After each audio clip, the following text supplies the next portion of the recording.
In the dimly lit lobby of the Shelbourne, a cheap London hotel, a 44-year-old woman steps in from the damp night. She's thinking of the future, of the lover she's about to join in Europe. But, in the shadows of the lobby, a man is hiding, waiting. This isn't just any woman. This is the woman who skied across frozen mountains to fight the Nazis, the one who bit her tongue until it bled to fool the Gestapo, and the inspiration for Vesper Lynd, Ian Fleming's first and greatest Bond girl in Casino Royale. She was the spy Winston Churchill called his favorite, and she was about to die. She crosses the lobby, each step echoing through the halls, and only moments later, her body was going cold. But despite her exploits, this wasn't the work of a Nazi assassin. This was something far more ordinary, yet infinitely more tragic. Welcome to HerStory, where we tell the stories of women who quietly reshaped the world. This is the crazy true story of Churchill's greatest spy, Krystyna Skarbek. Thank you for being here with me today, Krystyna. The world knows you as a hero who faced down the entire Nazi war machine. That is amazing. Your story, however, doesn't end in a battle, but in a London hotel. Tell me about what happened. It's the irony that lingers. After years of looking for assassins in every shadow, my life ended because of a man I took pity on. He was not a Gestapo agent, not some ghost from my past seeking revenge. He was simply a man who couldn't handle rejection, and he became obsessed. He used a commando knife, the kind they issue to people like me. To have it turned against me in the moment of peace by a man like that, well, the detectives must have been baffled. What they found was Christine Granville, the name the British gave me, and the name I adopted. I was a decorated hero, considered to be Churchill's favourite spy, dead on the floor of a cheap hotel. It's a puzzle, isn't it? I was the woman who bluffed the Gestapo and survived Hitler's war, but then killed so senselessly. Let's solve that puzzle. First, we need to go back to the very beginning, to the world of Polish aristocracy. Your story began as a Polish countess. What was that like? I understand that you were never a typical aristocrat. No, I wasn't. Not at all. My father was a count, and I worshipped him. He taught me to ride, to ski, and to love the wildness of my country. When he died, I was only 15, and it left a huge hole in me. I swore I would live a life that would make him proud. But there was another part of me, my mother's side. She came from a wealthy Jewish family, and because of that, I was never truly accepted in the highest circles of Polish society during that time. I learned early on that I always had to fight for my place and for respect. So, when the Nazi panzers rolled across the border, it wasn't just an act of war. It became deeply personal to me. It was an attack on my father's Poland, and a threat aimed at my mother's heritage. At the time, I was in South Africa with my husband, completely safe. But while thousands were fleeing Poland, all I could feel was this fierce patriotism. I wanted to do something. Some called it a pathological need for danger, but for me it was about helping any way I could. And so I sailed directly into the storm. And I did something most thought was completely crazy. I walked straight into the British intelligence headquarters and demanded to be taken on. Unbelievable. Yes, and they laughed. A woman? A foreigner with Jewish roots wanting to go into occupied Poland? They thought it was absurd, of course. But I can be persuasive. I think they saw the fire in my eyes. A secret memo that I found out about later called me a flaming Polish patriot and absolutely fearless. I sometimes wonder if they used other words instead of fearless, but they took a chance on me. And just like that, Britain had its first female agent. My first mission was to journey back into the very darkness everyone else was trying to escape. Tell me about those journeys. What kind of danger did you encounter? Well, they included crossing over the treacherous Tatra Mountains. But this is why I did it. The Germans saw the mountains as an enemy, but to me, they were home. I was an excellent skier. The Germans let the brutal winter stand guard for them, but they never accounted for a woman who knew the peaks like the back of her hand. They thought it was suicide, but it wasn't. Not for me. I saw it as the only path open. The danger was constant, of course, an avalanche, a patrol, a simple misstep. But in that solitude, with only the wind and the snow, there is a certain clarity. You have the mission, and that is all. I smuggled money, radio codes, intelligence, whatever the resistance needed to keep the fire alive. I even skied back over once with a raging fever. Nothing would keep me from aborting the missions. You are one courageous woman. Or perhaps foolish. But for me, the pain of the fever told me I was alive, and it weirdly kept me going. Okay, let's shift gears here.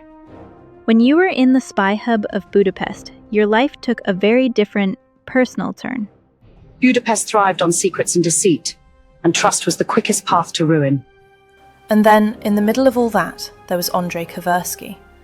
He was a fierce Polish patriot, just a brilliant agent. We were both still married, but the old world was burning down around us. Our partnership became everything. It was a love affair forged in the crucible of war, where the intensity of the danger only made our connection stronger. It didn't make me reckless. It made me bolder. But our luck didn't last. In January 1941, the Gestapo stopped us and arrested us. They took us to a prison, and I could hear them beating Andrzej in the next room. It was horrifying. I knew my turn was coming, but in that moment I didn't think. I acted. I knew they were terrified of contagious diseases. So I gave them one. Yes! I bit my tongue, again and again, until my mouth filled with blood. I put on the performance of a lifetime, a racking cough from a woman dying of tuberculosis. You should have seen their faces. Their revulsion was my escape. They practically threw us out onto the street. What a story! Your reputation for that kind of nerve became legendary, so much so that it inspired fiction. It's true. Mr. Ian Fleming worked in intelligence, so he heard the stories. He later used me as the inspiration for Vesper Lynd, the iconic Bond girl in his first novel, Casino Royale. But the reality of what I did was far less glamorous. Britain's Special Operations Executive, or SOE, trained me in the deadliest arts. I mastered silent killing.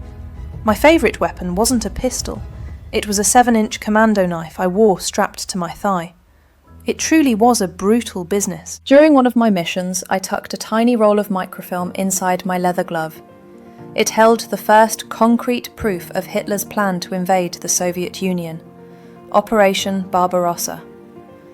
That little roll of film made its way to Winston Churchill's desk, and I had become more than just a courier. I had become a weapon. However, my most daring act was still to come. And that was in France, 1944. Tell me about that. Well, on August 13th, just 2 days before the Allied invasion of southern France, disaster struck. My comrades, Kamer and 2 other agents, were captured at a roadblock by the Gestapo.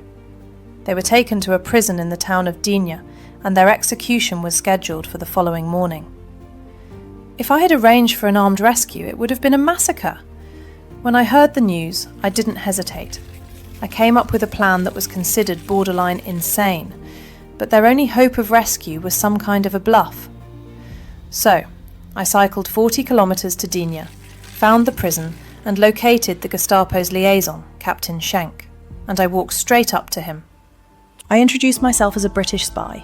I told him I was the wife of the captured agent Kamers, and then, for good measure, I lied and said that I was the niece of the famous British General Montgomery, which was absurd, of course, but it was a name that carried immense weight.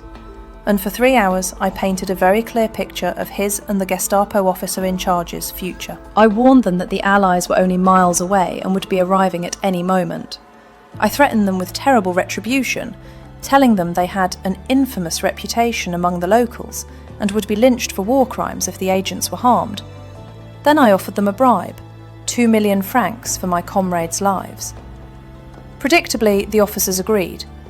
I then contacted the SOE in London to report the deal, and in a race against time, the organisation airdropped the massive sum of money to me. Incredible. Sheer psychological pressure, a threat, and a bribe. Precisely. Fear and greed are powerful motivators. I gave them a choice between their terror of Allied revenge and their own self-interest. That evening, my friends walked out of prison, certain they were marching to their execution, only to find me waiting for them. It was a victory, yes, but the world I was built for, a world of clear enemies and high stakes, was about to vanish. Peace, it turned out, would be far more dangerous for me than war. Okay, so the war ended, and you had won. What did you do next? It's sad, really. I had served Britain longer than any other female agent. I had survived. And for that, they gave me 1 month's pay and a memo that simply said, "She is no longer wanted." The country I fought for had no more use for me. It was a stunning betrayal. I didn't recognise London anymore. It was grey and quiet. The adrenaline was gone. My purpose was gone. Me, who had stared down the Gestapo, was now making beds and serving drinks on ocean liners. I once confessed to a friend. I've been alive for too long. I miss the war. Can't even imagine how hard that must have been for you. But after years of struggle, there was a glimmer of hope. Didn't you reconnect with Andre? Yes, the love of my life. The man I had survived the war with. On that final night in June, I was just hours away from joining him in Europe. After a decade of chaos, I was ready for a quiet life with him, and it was finally within our grasp. But everything went wrong. Peace made me lower my guard. On one of those ships I had worked on, I met a steward, Dennis Muldowney. He was one of the many needy men I often took pity on. Foolishly, in this case. His gratitude curdled into something else, an obsession. He stalked me, turned up unexpectedly and proposed marriage. When I rejected him for good, telling him I was leaving to be with Andre, his obsession turned to rage. Which brings us back to that night in the lobby of the Shelburne Hotel. Yes, he was waiting for me. In his rage, he stabbed me. The weapon he used to end my life, ironically, was the same type of commando knife I had mastered in training. So here I am. I had faced down an empire. I had prepared for a soldier's death in the field or an assassin's bullet in the dark. But I never imagined an ending so sad, so pathetic, so ordinary. Sadly, this valiant spy who survived an empire was unraveled, not by war, but by a broken man's obsession. Let me be clear, the tragedy of her death cannot be the final word. Krystyna Skarbek deserves to be remembered for the fire of her life, for the unparalleled courage it took to ski into the heart of occupied Poland, for the audacious cunning she used to stare down the Gestapo and rescue her comrades from certain death. She was, as Winston Churchill knew, a hero, one of the most effective and brilliant agents to serve the Allied cause. And for this, we will remember her. These women changed history, yet their names were left in the shadows. We're bringing their voices back. Like and subscribe for more untold chapters.